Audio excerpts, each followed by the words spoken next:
ひもとうまるちゃん R はご覧のスポンサーの提供でお送りします。このアニメ、うちの会社がスポンサーだったのか。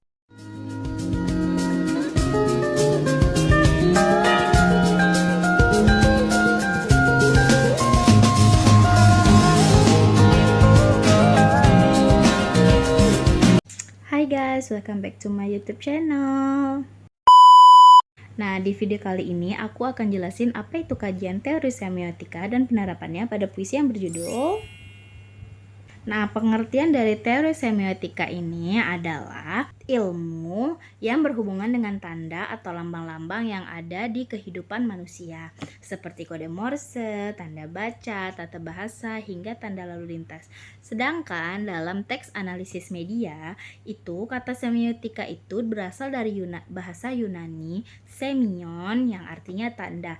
Secara luas dikatakan sebagai konvensi sosial yang mewakilkan penjelasan terhadap hal lain.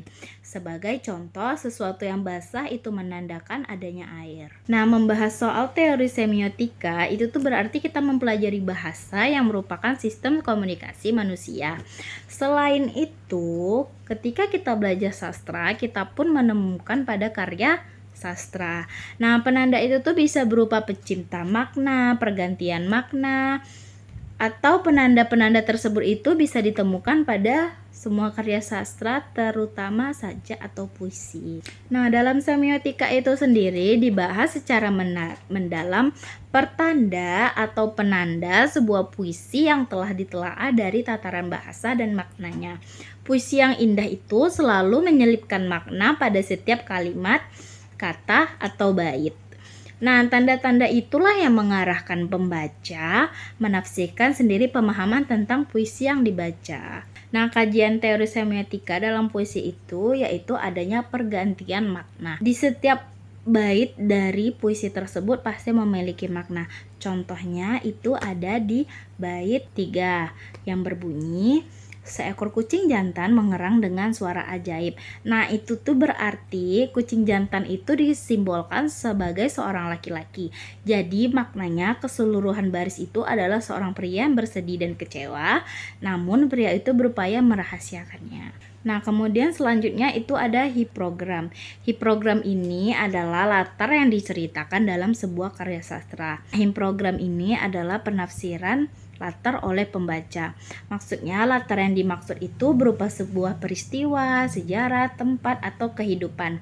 Nah, puisi yang kita bahas ini itu tuh menceritakan seorang laki-laki yang sedang jatuh cinta, namun dia tidak bisa mengungkapkan perasaannya pada gadis yang ia cintai.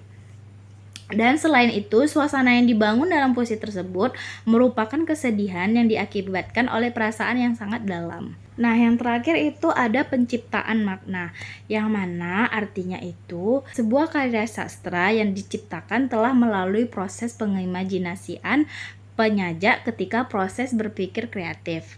Nah, pada penciptaan makna tersebut, sebuah puisi akan mengubah sebuah kata yang memiliki arti sebenarnya. Pada penciptaan makna ini, biasanya penyair memilih diksi-diksi yang jarang digunakan oleh kebanyakan orang.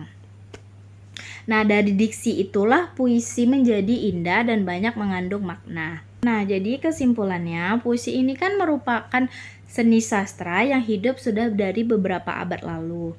Sampai saat ini, puisi masih mengalami perkembangan dari beberapa aspek seperti aspek penikmat ataupun aspek isi.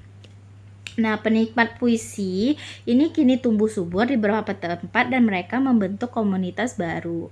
Nah, dari komunitas itulah puisi mengalami banyak kemajuan dan banyak dinikmati oleh kaula muda. Semiotika dalam ranah sastra itu merupakan penafsiran sebuah karya dan makna oleh penikmatnya melalui tanda-tanda yang ada di dalam sebuah karya sastra untuk mengetahui maksud dan tujuan dari seorang penulis. Nah, tanda-tanda itu bisa berupa makna sebuah kata yang perlu ditafsirkan ke dalam pemahaman sendiri ataupun tanda yang ada di tataran kebahasaan. Nah, sekian dari saya. Semoga teman-teman dapat mengerti dari apa yang saya sampaikan. Apabila ada kekurangan, saya mohon maaf. Akhir kalam, assalamualaikum warahmatullahi wabarakatuh. Dadah.